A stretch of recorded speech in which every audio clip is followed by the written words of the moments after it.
I've worked with Dave for about 8 years now. He's grumpy. Working with him has actually made me a little dumber. He complains constantly. He's like a black rain cloud over all of us, all day, every day. Hi, I am Dave Waugh. Welcome to Best Themed Cribs. This is my house. We bought this 3 years ago simply because of the number 1313. My wife decorates everything. She's a really good decorator, and she has a thing for fake fruit. Oh, here, have Bob. Would you like a lemon? It's fake. That's a lime. I mean a lime. This is a lemon, right? That's no, wait. What color is this? I don't remember. But we have artwork everywhere. He says "God damn it" a lot. God damn it. God damn it. This fucking buddy peed on it. God damn it. God damn it. God damn it. Some people drink coffee in the morning to get going, but my day doesn't start unless it's Diet Mountain Dew and a Spider-Man glass. That is elixir of the gods. I need to win this contest so badly to get all this stuff out of my wife's beautiful rooms. Oh, there's instruments I forgot in every room. And of course, it's because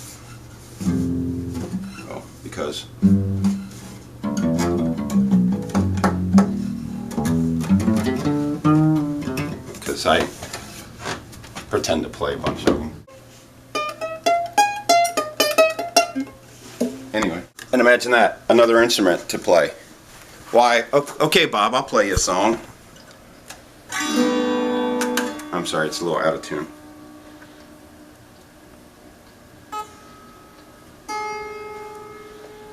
Okay, you ready?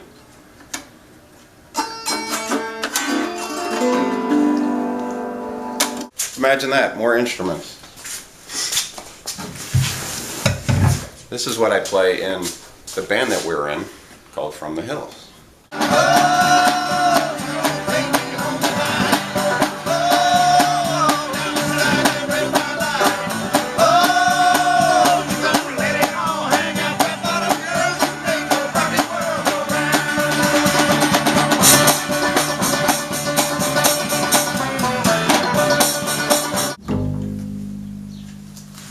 It's only taken you 15 years to learn that one. 15 years, you got it down. Oh, and look at this, a glockenspiel.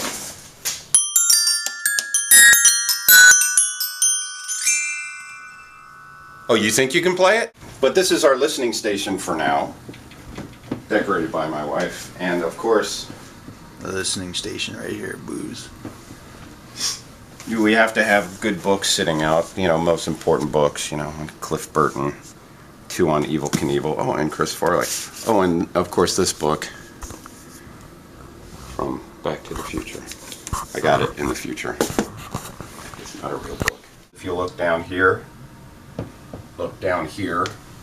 If you look down here, you will see among makeup books and stuff, she has a lot of crime books, like murder books, like how to murder people in their sleep kind of books and stuff like that. So Doesn't she watch cops? They get caught. no, well, she watches everything, so she'll never get caught. He's also quite creepy as well. Here's your $5 for saying that, thanks. For saying you're creepy? Hey, Dave, you're creepy. Yeah, I'd take $5. These are my basses. This is my first bass I ever had. Got it when I was 16 years old.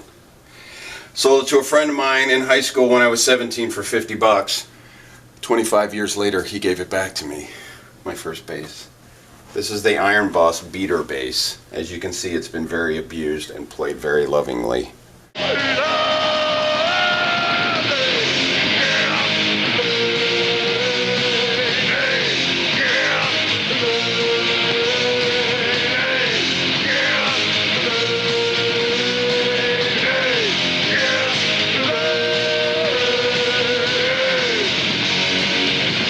let's look at our art gallery. It was drawn by my son in 1994 when he was 6 years old. Wally was our old dog. And this is Wally's doo-doo.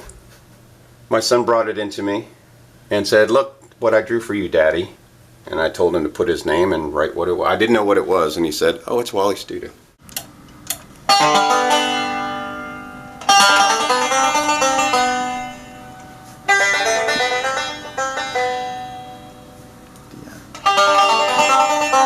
The jacket.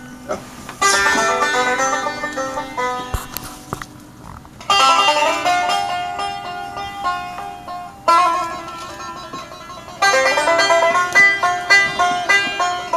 They're doing hammer-ons, you hear that? Now they're throwing in a million extra notes. Now listen to this. Playing classical music right there. Do you hear that? That's classical music right there on a banjo.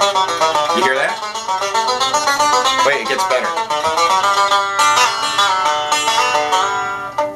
Harmonics. Watch this. He bends the neck of the fucking banjo. This is my garage. We go to a lot of flea markets. We buy a lot of fucking bullshit. This was only $10. How could I pass this up? This was about, it wasn't $28. This is about $10 too, but look at this frame. And look at this creepy motherfucker that's in the picture. We don't know where we're gonna hang that yet, but he's creepy. Now let's look at my basement. Don't film any of the shit. If I compete on this show and win Best Ink, this is what all of the money will go to. Fixing up my basement so I can actually have an art room so my fucking art shit isn't all over my wife's beautiful house. Let's look around. My life is in total chaos. These are books. Here, I do drawing for a living. And here's my entire reference library scattered on the floor. This needs to be organized somehow. It's a fucking mess. That's my reference library. Here's where my art room I would like it to be. Dave Waugh. Dave Waugh is definitely someone that, whether he wants to admit it or not, he is, I think, one of the innovators of the 1990s. Flash tattooing. It's to Elijah, and I'm sending him some flash and some stuff like that. Fucking shit. God damn it! Oh look, it's a cello. Let's play the cello. You ready? Wrong string. Okay, that was great. Oh look, another instrument. Oh look, another instrument. Oh, this one doesn't have strings. Oh, look at this. It's the back of a Spider-Man pinball machine. Isn't that fucking awesome? Here's a piece of flash my son drew. The same artist who drew Wally's Doo-Doo, my son David. 1998.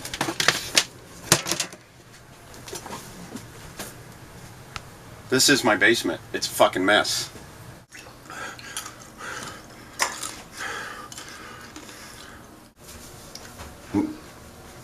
Let's go upstairs.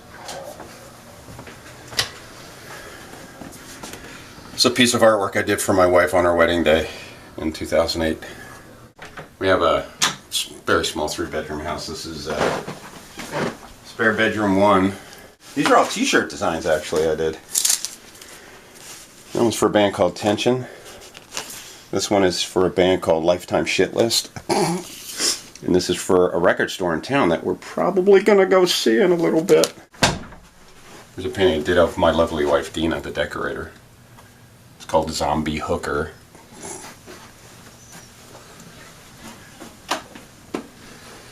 He is a very interesting character. He, whenever anybody wants to come over and get any kind of like comic book type stuff, animated stuff.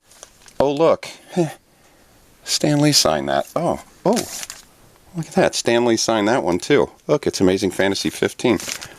You might recognize TV's The X-Men with Stanley's signature on it. Here, don't film. This is another spare bedroom, or as I like to call it, where I usually sleep.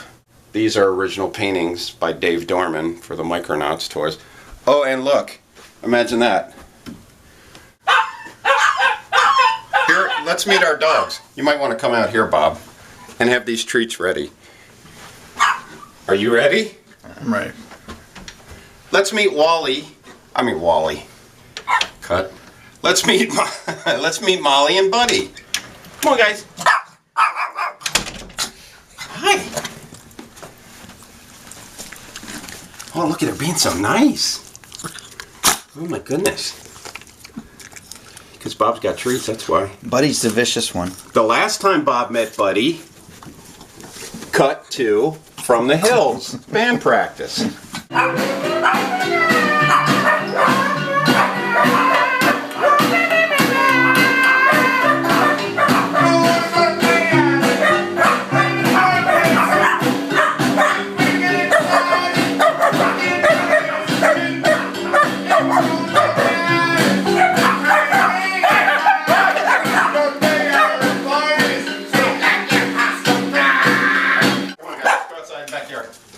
Go, go, go!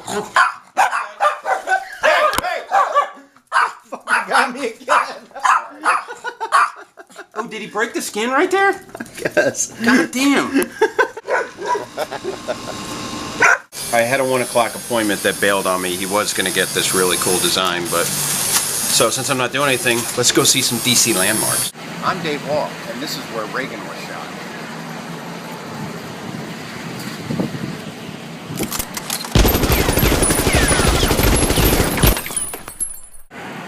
God damn, that was close.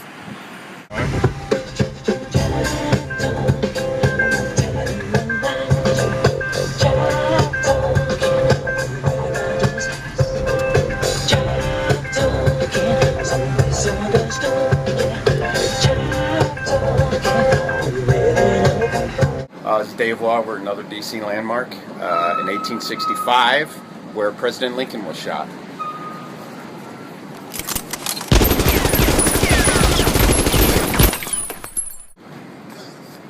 God damn, that was close. This is a deal. 2 for $2.50. We have to stock up on it. How's Gary Sam, Johnny Knoxville? I'm Dave Waugh, and this is DC, another DC landmark. We're here at the site of the original 930 Club, birthplace of DC hardcore. Bands like Bad Brains, Scream, Minor Threat, Dag Nasty. all those fucking awesome bands, and this is the location. The fucking J. Crew!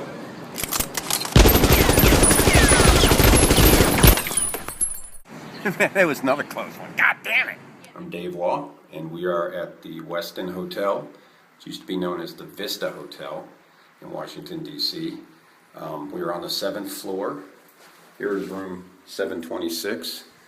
Room 728, which would have been room 727, where Mary and Barry, the mayor of D.C., got busted smoking crack. They removed the room. I think the bitch did set him up.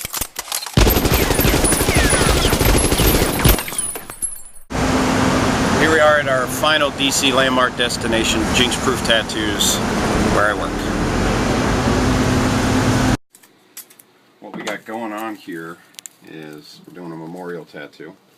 Now, this guy's dad died, and he wants to get his signature tattooed on him from cancel check. And the dates is his birth and death date, but he also wants to do them and his father's signature and his father's numbers.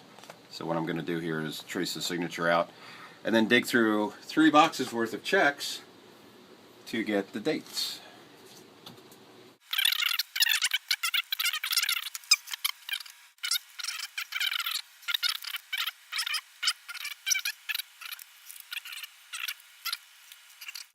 This is a really cool idea. I love doing tattoos like this. Whenever anybody gets some kind of phrase or a personal statement or a meaning, I always have them draw it out in their own handwriting because I think that looks cooler. How much is this gonna hurt?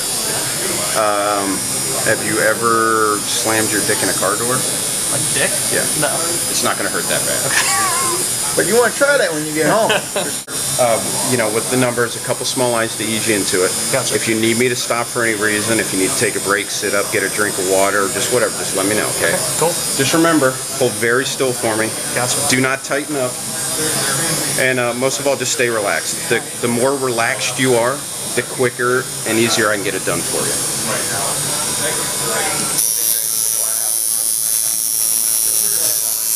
Are you ready? Yep. All right.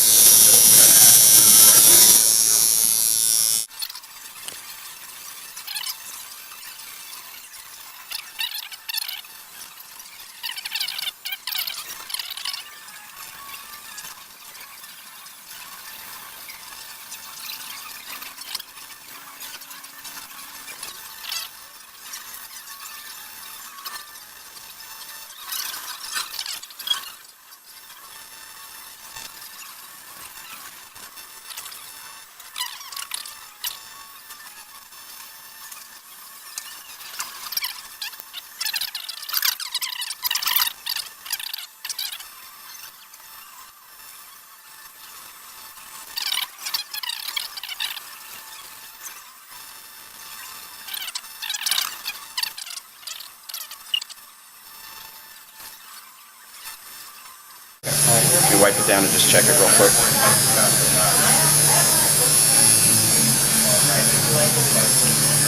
Now it's a little red and irritating. That's the way tattoos look when they're freshly done. But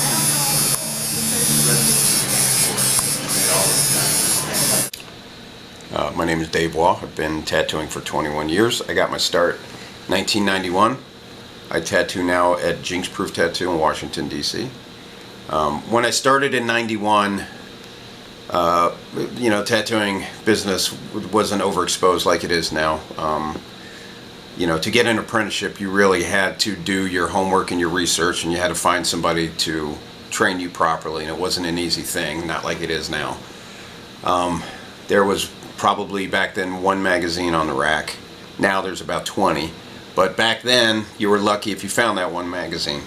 You know, and it's always been kind of a sub-counterculture kind of thing, and now with all the exposure it's pretty mainstream, but you know, we kind of liked it the way it was back then because it was kind of our secret little club. But you know, the biker magazines were pushing it, and they were the only ones that were really promoting tattooing, so we have a lot to, you know, to thank them for.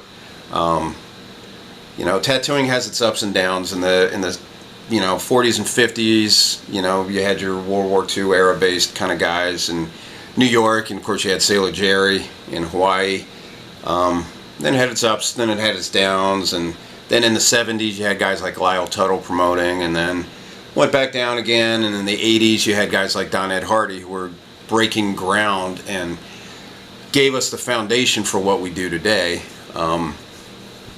So, you know, in the early 90s it wasn't very easy to get into tattooing.